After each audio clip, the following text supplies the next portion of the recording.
가정에서 함께하는 새벽 예배, 오늘은 7월 3일 토요일입니다.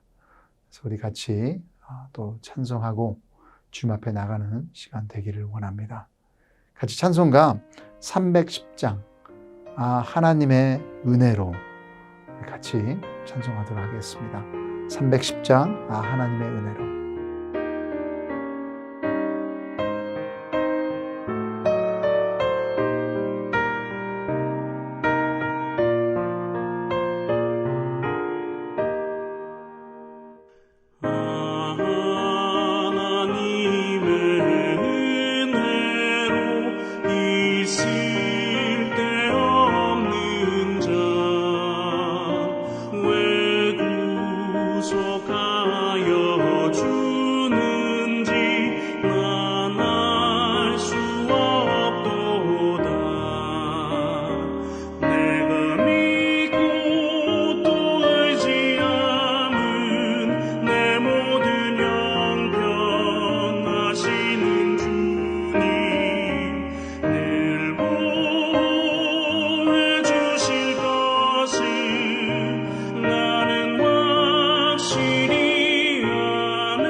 함께 기도하겠습니다.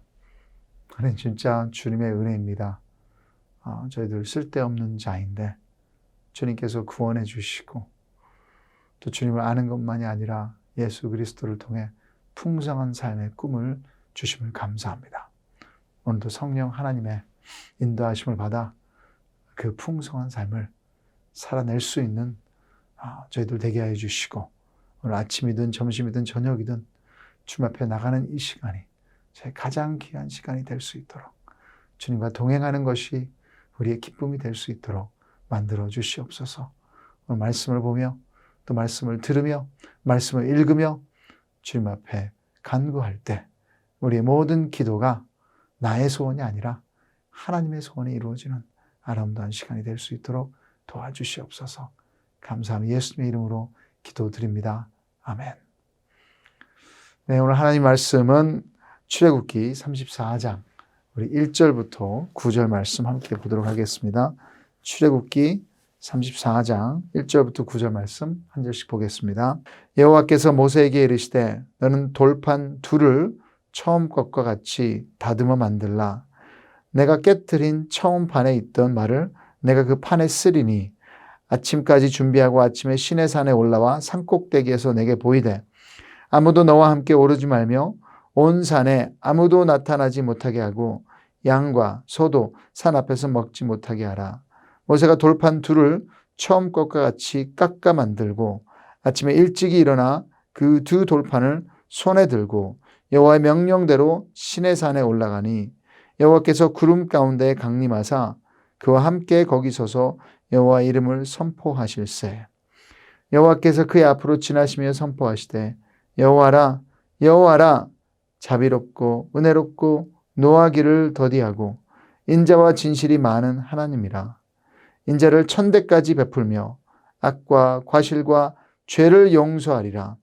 그러나 벌을 면제하지는 아니하고 아버지의 악행을 자손 3, 4대까지 보응하리라.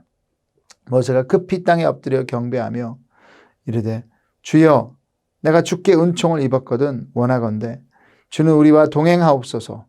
이는 목이 뻣뻣한 백성이니이다. 우리의 악과 죄를 사하시고 우리를 주의 기업으로 삼으소서. 아멘. 여러분, 예수님의 비유 중에 누가복음 15장 이 탕자의 비유만큼 유명한 이야기가 없습니다. 그래서 둘째 아들이 아버지의 재산을 가지고 방탕하고 빈털터리로 돌아왔을 때 아버지는 자신의 수치와 창피함을 무릅쓰고 아들을 향해 달려가서 안아주고 받아주고 자신의 아들의 특권을 다 회복시켜 주신 것, 너무나 감동스러운 예수님의 비유이죠. 근데 여기서 이런 질문을 가끔 하기도 합니다. 그 도망간 둘째 아들 탕자가 또다시 아버지의 재산을 가지고 도망가서 다 써버리고 다시 한번 빈털터리로 돌아왔다면 아버지가 어떻게 하셨을까요? 어떻게 생각하세요? 첫 번째는 좀 봐줄 수 있지만 두 번째는 내쳐! 모르겠어요. 저는 아버지로서 제 아들이 다시 한번 그런 잘못을 저지르고 왔어도 받아줘야 되지 않을까. 근데 여러분, 저는 하나님께서는 둘째 아들을 자신의 아들로 다시 받아줄 것이라고 생각합니다. 왜냐하면 그것이 하나님께서 지금까지 보여주신 우리에게 사랑 아닌가? 우리도 탕자 같은 때가 한두 번이었습니까? 아니잖아요. 하나님한테 결단했다가도 다시 무너지고 다시 죄를 짓고 다시 상처 가운데 살아가고 다시 제 방탕함으로 돌아간 적이 한두 번이 아닙니다. 하지만 그때마다 하나님의 무한하신 자비와 은혜가 우리를 그분께 돌아오게 만든 것입니다. 로마서 2장 4절에 사도 바울은 이렇게 얘기합니다. 혹 네가 하나님의 인자하심이 너를 인도하여 회개하게 하심을 알지 못하여 그의 인자하심과 용납하심과 길이 참으심이 풍성함을 멸시하느냐? 그러면 이 뜻은 하나님의 인자하심. 영어로 보면 kindness라고 하죠. Kindness leads us to repentance. 이 하나님의 인자하심이 우리를 회개로 인도하는 것이다 라고 하는 것입니다. 그래서 이것이 여러분 하나님의 속성입니다. 이 세상에서 가장 중요한 질문은 오늘 어떤 주식이 오를 것이냐, 팬데믹이 언제 멈출 것이냐, 한국의 그 다음 대통령이 누가 될 것이냐, 오늘 뭐 먹을 것이냐, 이런 것들이 아니에요. 인간의 가장 중요한 질문은 Who is God? 하나님이 누구이십니까? 내가 그분을 알고 있습니까? 왜냐하면 그분이 진정으로 여러분 우리를 회복시키는 것이고 그분과의 관계 안에서 우리 삶이 제대로 살 수 있기 때문입니다. 그래서 오늘 본문도 하나님께서 모세에게 자신의 속성에 대해서 알려주시며 모세가 참 대단한 하나님의 종이 된 것은 그 하나님을 너무나도 잘 알았던 것입니다. 그래서 목요일 날 큐티 기억나세요? 친구처럼 알았다. 그렇죠? 그래서 여러분 지금 하나님께서는 금송아지 사건 뒤에 이제 다시 한번 하나님의 자신을 알려주시며 새롭게 언약을 만드시기를 원하시는 이야기가 오늘 본문입니다. 여기에서 우리가 만나는 하나님은 어떤 하나님이십니까? 첫째로 새로운 기회의 하나님이십니다. 1절에 보시면 여호와께서 모세에게 이르시되 너는 돌판 둘을 처음 것과 같이 다듬어 만들라. 네가 깨뜨린 처음 판에 있던 말을 내가 그 판에 쓰리라. 여러분 참 많이 망가졌죠. 금송아지를 하면서 하나님 앞에 죄를 졌고 모세도 리더로서 그 하나님께서 주신 그 돌판 둘을 여기서 분명히 하나님께서 말씀하십니다. 네가 깨뜨린 잘못한 거죠. 그 깨뜨린 거는. 근데 출애굽기 19장 20장에서 십계명을 두 돌판에 쓰셨습니다. 그런데 여러분 그게 이제 깨져 있지만 하나님께서는 뭐예요? 다시 돌판을 준비하며 하나님 말씀을 쓰시겠다고 다시 준비하라고 하십니다. 첫 번째 언약을 만드시며 계명을 줄 때와 많이 비슷한 점이 있어요. 2절에 보시면 아침에 준비하고 하나님을 만나라고 했고요. 그 전에도 그랬고 또 그 다음에 이번에는 다른 것은 아론이 함께 산으로 올라가지 않습니다. 왜 그러신지는 제가 안 말해도 아시겠죠? 또 3절에는 산에 아무도 오르지 못하게 경계하도록 동일하게 전에 했던 것처럼. 그리고 4절에 돌판을 깎아서 가지고 올라가니 5절에는 여호와께서 구름 가운데 강림하사 6절에 모세 앞으로 지나시며. 그래서 여기서 이 지나시며 단어가 구약에 사용될 때는 언약을 만들 때 하나님이 나타나시다. 창세기 15장에도 아브라함과 언약을 만드시며 그 앞에 지나시며 그렇게 말씀하셨어요. 그때 언약을 만들 때 하는 단어입니다. 하나님은 지금 망가진 기회입니다. 그들이 금송아지를 통해서 진짜 큰 죄를 했습니다. 모세도 돌판을 깨버렸어요.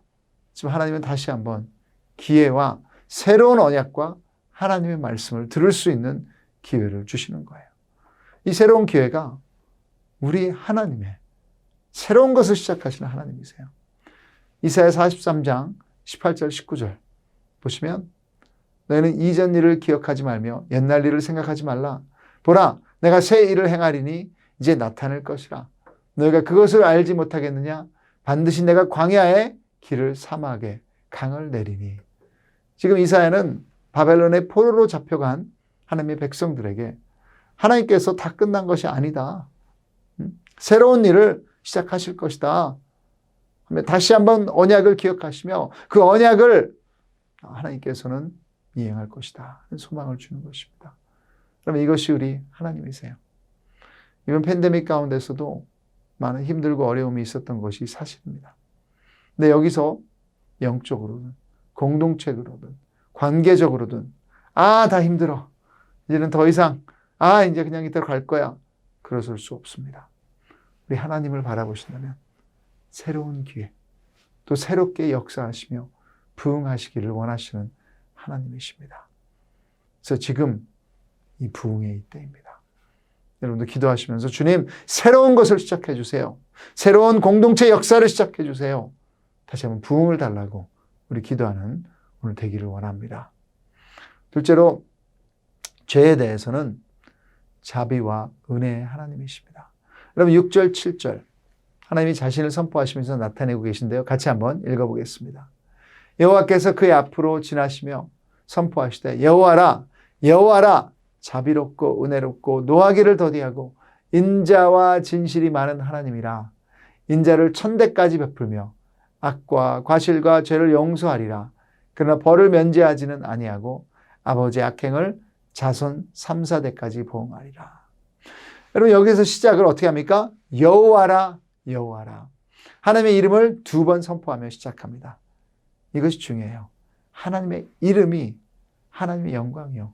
하나님의 진정한 능력입니다. 그런데 사람의 이름도 그냥 아무렇게나 불러도 되는 건 아니잖아요. 그 이름의 가치와 그 사람의 명성이 들어져 있습니다. 히틀러. 그 이름에는 참 안타깝게도 악함이 들어져 있습니다.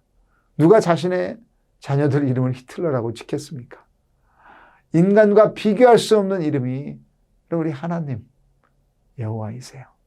그게 하나님께서 우리 인간들에게 말씀해 주신 그 이름입니다. 잠언 18장 10절 펴보시죠. 잠언 18장 10절 우리 같이 한번 읽어보겠습니다. 여호와의 이름은 견고한 망대라. 의인은 그리로 달려가서 안전함을 얻느니라. 우리가 달려가야 할 곳은 여호와의 이름, 여호와 하나님, 그분을 묵상하고 그분의 이름이 무엇을 뜻하는지, 그런 창조자, 위로자, 구원자, 사랑, 오늘 보시는 것처럼 자비, 거룩, nothing is impossible. 지난주에도 좀 힘든 일이 관계기 가운데 있었습니다. 좀 생각지도 않았던 꼭 한번 얻어맞은 그런 것 같았어요. 그게 두 가지가 생각이 났었어요. 이 가운데 성령 충만은 무엇일까? 그리고 하나님, 그분이 여기서 어떻게 드러나야 하나? 저의 좀 기분 나쁘고 상처, 힘든 것들이 인정이 되고 하지만 거기서 멈추는 것이 아니라 하나님께 매달려야 된다는 것을 봤습니다. 여러분, 이것이 신앙입니다. 하나님의 이름은 추상적인 것이 아니에요. 가장 여러분 구체적인 능력 있는 이름입니다. 왜냐? 오늘 본문에서 보여주시는 것은 그 자비와 은혜, 노하기를 더디하고 인자와 진실이 많은 하나님. 그럼 재미있는 것은 여기서 인자, 노하기 더디, 은혜 이런 것들은 다 죄와 연결된 속성입니다.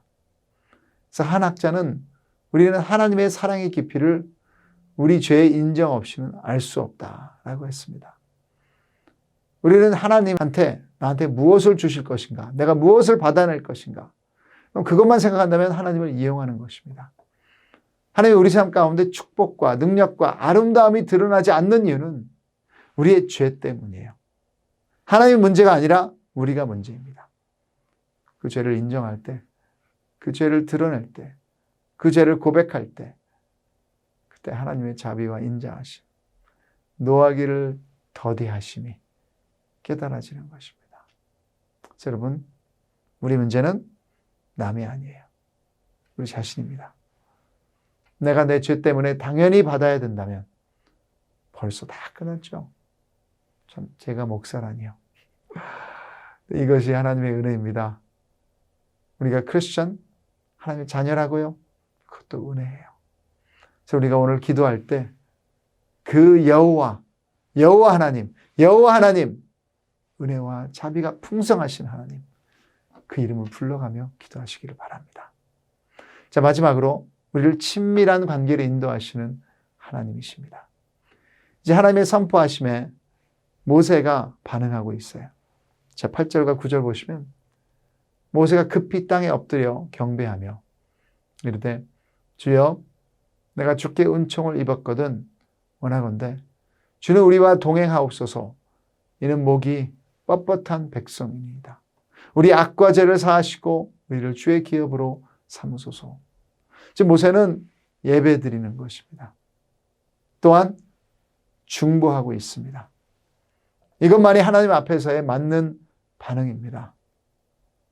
그럼 여러분이 지금 한국의 유명한 축구선수 손흥민, 박지성을 만나신다면 어떻게 반응하시겠어요? 그분들 누군지 모르세요? 그러면 BTS. 그냥 입 다물고 황홀한 그런 만남이 될 거예요. 너무나도 대단하잖아요. 차이가 있으니까. 그런데 여러분, 우리 하나님은 영원한 레벨의 분이시 하나님이십니다. 우리는 게임도 안 돼요. 잽도 안 돼요. 감사와 기도와 예배가 당연한 것이에요. 그래서 여러분, 몇 가지 포인트는 하나님의 이름을 말하시고, 하나님 이름을 말씀하시면서 하나님이 이러신데, 하나님이 이렇게 약속하셨는데, 그러면 하나님도 꼼짝 못 하십니다. 하나님 구원하시기를 원하실 거예요. 하나님 능력을 보여주셔야죠. 은혜를 구하십시오. 그리고 하나님의 뜻이 이루어지게 해달라고 하십시오. 나 때문이 아니라 하나님의 영광 때문에. 그래서 여러분, 오늘 여기에 마지막으로 얘기하는 것처럼 저는 오늘 모세가 우리를 주의 기업으로 삼으소서. 우리가 이런 죄인입니다. 하지만 주님께서 우리를 주님의 자녀로 만드셨으니 이제 주님의 기업으로 삼아 주시옵소서. 그럼 우리에게는 다른 길이 없습니다. 하나님이 우리를 채우시지 않으면, 하나님이 우리를 돌봐주지 않으면, 하나님이 불쌍히 여겨주지 않으면 우리 비즈니스든 자녀든 교회든 사역이든 소망이 없어요. 근데 우리의 소망은 나에게 있는 것이 아니라 이런 것을 또 함께 중보하시는 예수님에게 있습니다. 감사하시면서 그분의 성령 안에 함께 우리 기도하는 우리들 되기를 바랍니다. 같이 한번 기도하겠습니다. 하나님 아버지, 제가 목이 뻣뻣한 사람입니다. 지금 우리가 우리의 정욕을 위해서 구했던 사람들입니다. 하지만 오늘도 주님의 은혜와 주님의 인자하심과 노하기를 더디하시는 하나님이 계시니 주님 앞에 우리의 죄를 고백하며 나옵니다. 이 시간이 회복의 시간이 되게 해 주시고 다시 한번 하나님께서 새로 시작할 것들을 꿈꾸는 기도의 시간이 되게 하여 주시옵소서. 참 저희들 부족하지만 모세처럼 하나님의 말씀을 의지하여 간구합니다. 주님 영광을 받아주시고 우리를 보호해 주시고 오직 주님 하나님의 나라만이 임할 수 있도록 또 우리를 인도하여 주시옵소서. 감사하며 예수님의 이름으로 기도드립니다. 아멘. 여러분 각자 여호와 하나님께 노하기를 더디하시는 그분 앞에 간구하며 나가기를 원합니다.